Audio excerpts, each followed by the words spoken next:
kadib kulan uu madaxweynaha jamhuuriyadda federaalka Soomaaliya Xasan Sheekh Maxamuud la yeeshay dhigiisa dalka Kenya Uhuru Kenyatta waxaa dib loo fasaxay duulimaadyadii qaadka keeni jiray magaalada Muqdisho maadaama qaadka mirooga aanu muddo 2 sano ka soo degin magaalada Muqdisho sabab la xiriira go'aan ay qaadatay dawladii hore. kulankan oo ka dhacay madaxtooyada dalka Kenya ayaa looga hadlay xoojinta xiriirka labada dal iyo mustaqbalka iskaashiga labada shacab. labada madaxweyne ayaa isla qaatay qodobo xoojinaya iskaashiga amni, dhaqaale iyo siyaasadeed ee labada dal. waxaana heshiiskoodu ka mid ahaa in Soomaaliya ay kalluunka u dhoofiso Kenya, halka Kenya iyana loo ogolaaday in ay dib u bilowdo duulimaadyadii qaadka keeni jiray magaalada Muqdisho. labada madaxweyne ayaa sidoo kale isla gartay heshiis meesha ka saaraya caqabadaha dhanka socdaalka ee ka dhashay madmadowgii ku jiray xiriirka labada dal, waxaana muwaadiniinta Soomaaliyeed ay haatan fursad u helayaan fududeynta dalku galka Kenya iyadoo la soo celiyay duulimaadyadii ay sameyn jirtay shirkadda Kenyan Airways. madaxweyne Xasan Sheekh oo hadal kooban jeediyay ayaa waxa uu sheegay in Soomaaliya ay tahay suuq u furan gobolka iyo caalamka, isagoo sheegay madaxweyne Xasan Sheekh oo hadal kooban jeediyay ayaa waxa uu sheegay in Soomaaliya ay tahay suuq u furan gobolka iyo caalamka, isagoo sheegay inay ka go'an tahay dhaqangelinta halku dhigiisii ahaa Soomaali heshiisa dunidana heshiis la ah. Somalia will remain an open market for the region and for the world at large. My motto during the election time in Somalia was Somalia in peace with itself and in peace with the rest of the world. And that rest of the world starts with our neighbors and our region.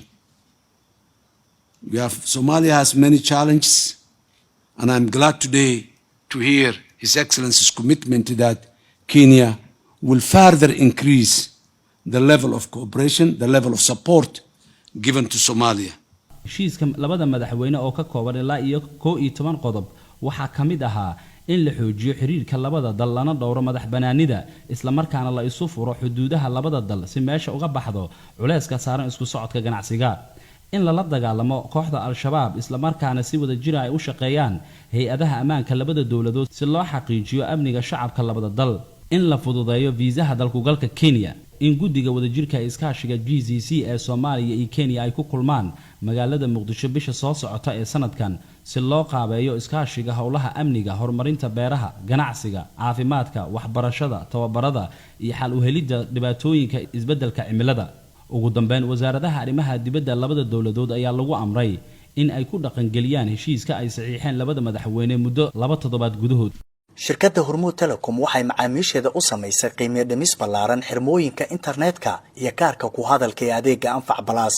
xirmada cusub ee 25 senti waxaa laga dhigay 400 MB iyo 10 daqiiqo oo ku hadalka gudaha ah, halka xirmada 0.5 kana laga dhigay 850 MB iyo 30 daqiiqo oo ku hadalka gudaha ah. xirmada $1 waxaa laga dhigay 2 GB oo internet data ah, 100 daqiiqo oo ku hadalka gudaha ah iyo 50 fariin qoraaleed. $2 waxaad ku heli kartaa 5 GB oo data ah, 200 oo daqiiqo oo ku hadalka gudaha ah iyo 100 fariin qoraaleed. $5 waxaad ku heli kartaa 12 GB 500 oo daqiiqo oo ku hadalka gudaha ah iyo 150 fariin qoraaleed. $10 waxaad ku heli kartaa 28 GB oo internet data ah, 1000 daqiiqo oo ku hadalka gudaha ah, 2 daqiiqo oo dibadda ah iyo 300 oo fariin qoraaleed ah. ugu shubo EVC Plus-kaaga xidig 724 xidig nambarka xidig lacagta 4 gees ama kaarka ku hadalka xidig 126 4 gees kadibna raac tilmaamaha.